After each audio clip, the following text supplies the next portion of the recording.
Yo, what up, YouTube? This your boy AG, man. I'm back with part 2 of Machine 101, how to make a sample beat. If you didn't catch the last video, please click here. That'll take you back to it. I think it's some useful information that a lot of y'all could use, or a lot of us could use. And what I did was I didn't explain the last video, but I included the sample that I'm using, and you can download it. I'll put the link description in the bottom, and also you can check it out on my website ag.beats.com, and that'll explain to you exactly what I'm doing here in this whole series. But also I wanted to say thank y'all excuse me for the last video going over 1,000 views within a week. That was real big for me, so I appreciate that. And that's pretty much it, man. So we're gonna go ahead and get right into it. The last video we ended with finding the loop, and we got it exactly chopped up to 4 bars. So now from this point right here, I was taking a listen to it, and the loop sounds a little low, and that'll happen a lot of times. Maybe you might get a sample from somewhere that it wasn't recorded loud enough, or maybe you just didn't record it loud enough. So we're gonna go ahead and hit it and check it out.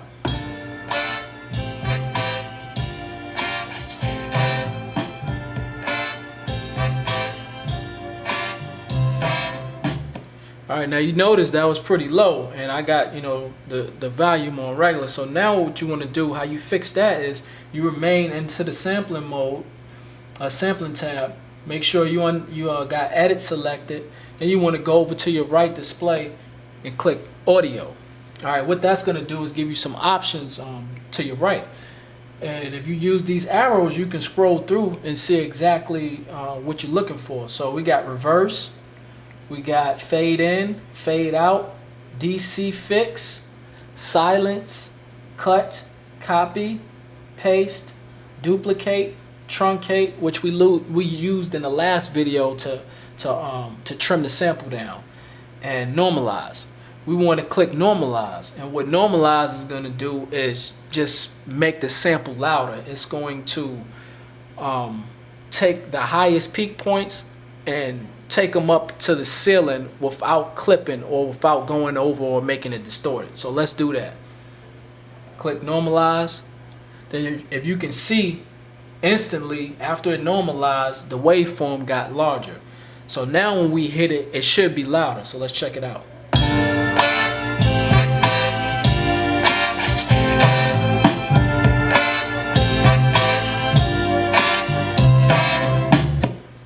Yeah, and as you can see, it got louder, so we're finished with that. The next thing we want to do excuse me, is find the tempo, because that's the most important. After you have the loop or the sample that you're working with, that's the most important thing that you need to know. So how you find the tempo is you want to hold shift and look up at note repeat, and if you look over top of note repeat, you'll see tap tempo. And when you hit it, because we got it on one shot, when we hit it, the sample is going to play, and as it's playing, we're going to count off with the beat, tapping it to actually get that the tempo of the sample. Alright, so let's go ahead and start that off.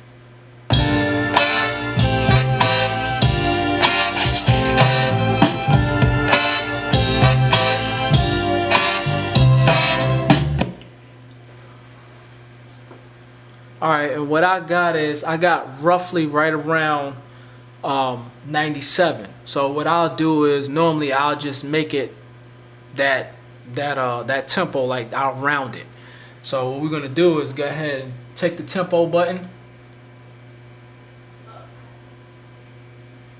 and round it on down to 97. And like I said, you can hold shift to get it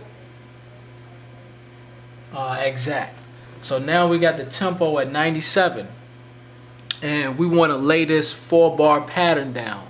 So we're going to go hit the pattern mode. This right here is the most important screen now at this point in time, because you have 16 patterns and they all correspond with your pads. So we want to create the first pattern. So we want to hit pad 1. Then as soon as you hit that, you're going to see length. It's giving you an option for the length of the pattern. You want to turn that until it reaches 4 bars because we have a 4-bar loop. So now when we start to record, it's going to record the sample all the way through. And you want to hold shift and press record because you want to count in. And a count in is going to give you that 1, 2, 3, 4, and then you can start playing with the tempo.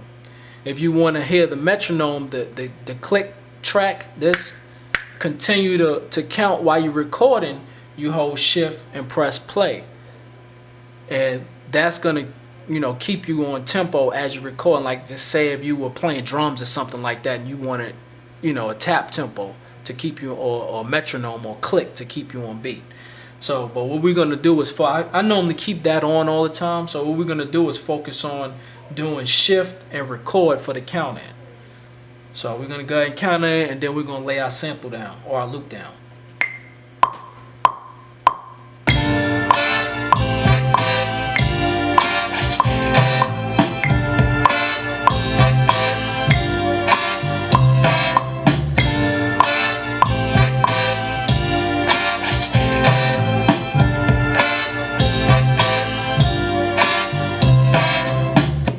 Alright, you can see it's pretty much accurate. So every time we press play, now what you want to do is also, a lot of times, this happens for me, I don't know about y'all, but a lot of times when I start, instead of it starting directly on the 1, it'll start at the end of the 4th bar or whatever I'm recording.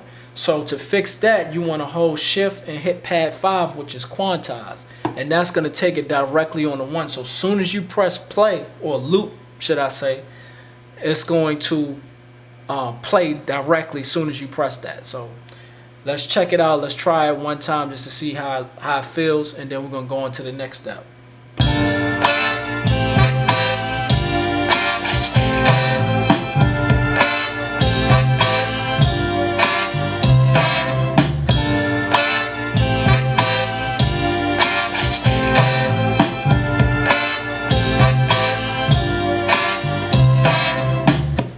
Alright, now you see it, it's pretty much, you know, perfect. You can probably like fine tune it or change the tempo a little bit here and there, but pretty much that's good to go.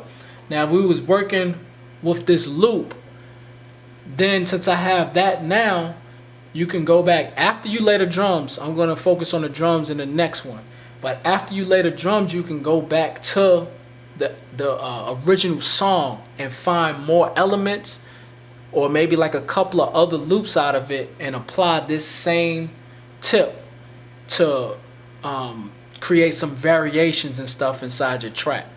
So that's one way to do it. The second way to do it is to chop this 4 bars up.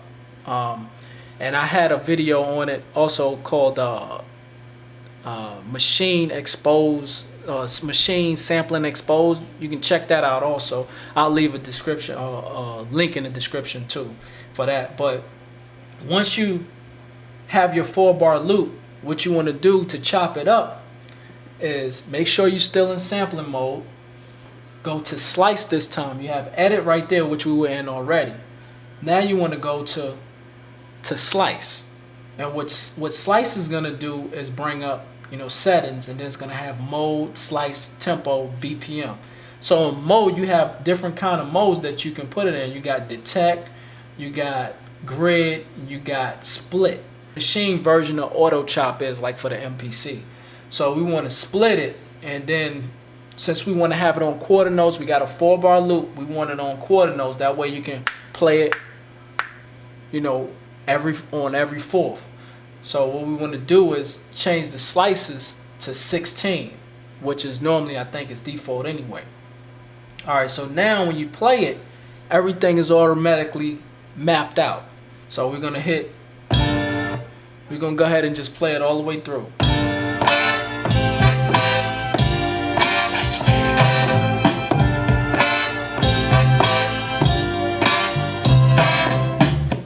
Alright, sometimes auto chop, if how they're playing the song, it might be a little off or whatever, because this is an older sample and they wasn't using computer music back then, so they played with a human feel, so everything is not going to be perfectly on beat. If you wanted to go in and adjust the chops to get it on the beat, then how you would do that is, let's see, I'm trying to find one that might be a little off.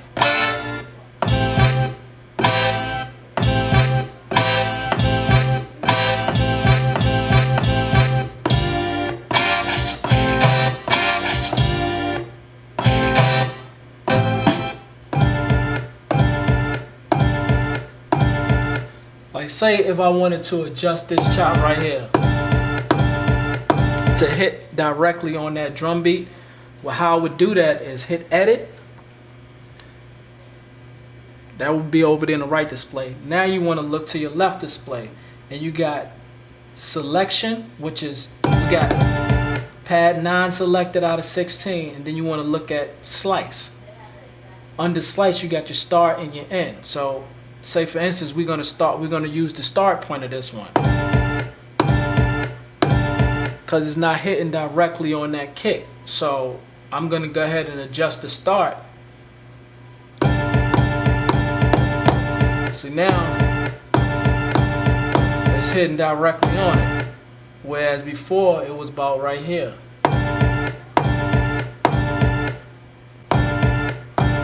So basically it's more tighter, and you can go through all your chops and adjust them accordingly to your ear or what you're hearing.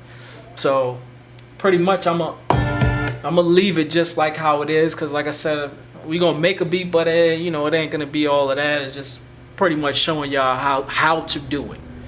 Alright, so now once you got all your chops and stuff the way you want it, then you want to come out of edit.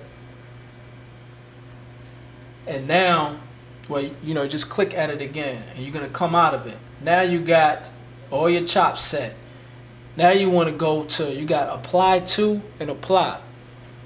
Click apply to apply it to whatever group you're in right there. If you wanted to apply it to some, you know, another group, then you click apply to. Now we click apply.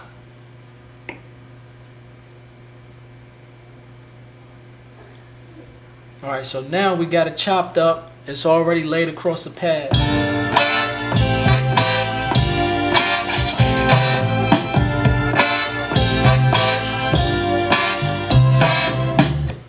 Okay, now by default, it already recorded it into song form. So if I was to press loop right now, it will already play.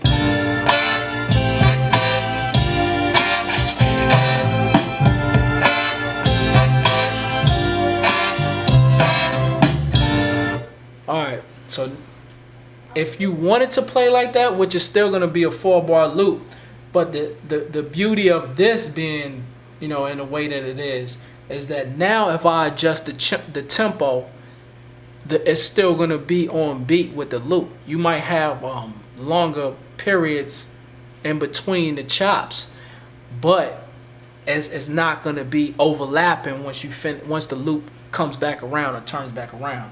So if I play it now, check it out. And I'm gonna adjust the tempo. I'm gonna go up and I'm gonna go down, and then you're just gonna hear the difference.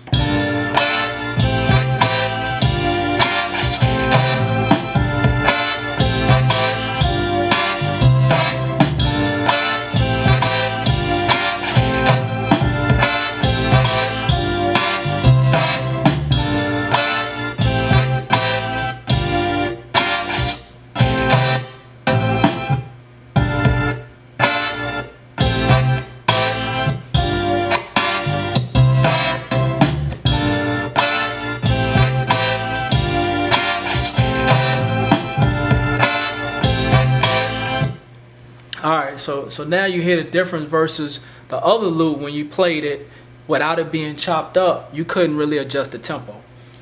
Alright, but we don't want to do that. What we want to do is play our own chops, make our own beat from the chops, make our own melody. So how you get rid of them laying it down in the order that we created it in is you hold shift and hit clear, and that's going to erase the default pattern that they put down. So now you can play it any kind of way you want to. So we're gonna hit shift and record, and we just gonna freestyle and play our own stuff like.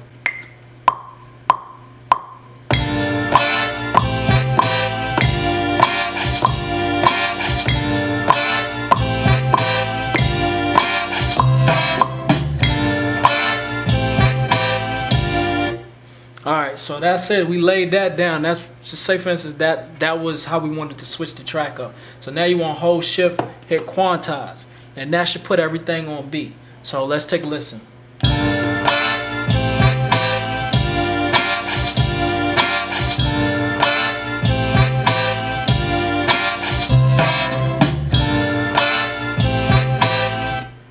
Alright, so that's pretty much it. And we didn't really deviate from the original loop that much, but you probably could hear a little bit of the difference. So what I'm gonna do is I'm gonna go ahead and play the loop version, and then we're gonna play the chop version. This is the loop.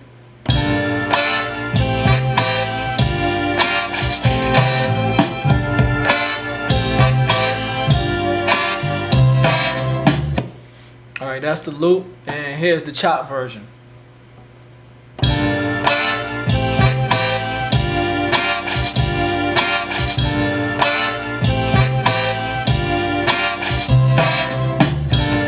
So that was just the little difference, and you could have went on and did anything you wanted to do. You could have, you know, freaked it any kind of way you wanted to.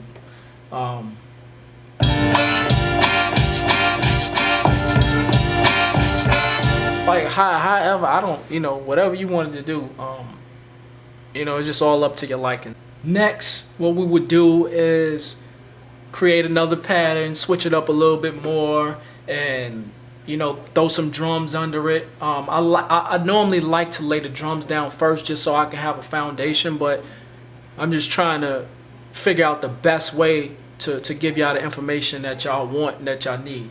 So on the next one coming up, we're going to go ahead and go into putting some drums under everything and show y'all a couple of tips and tricks on that too. So stay tuned for that one, and don't forget to check me out on Twitter at AGGotBeats, Facebook. Go to my website aggotbeats.com. I got a lot of information on there. Don't forget, man, to subscribe to my newsletter and join my mailing list. That way, when I'm coming up with new things like maybe like kits or beats or whatever the case may be, y'all can be the first to get it. So thank y'all again for y'all support, and I'll catch y'all on the next video. Peace.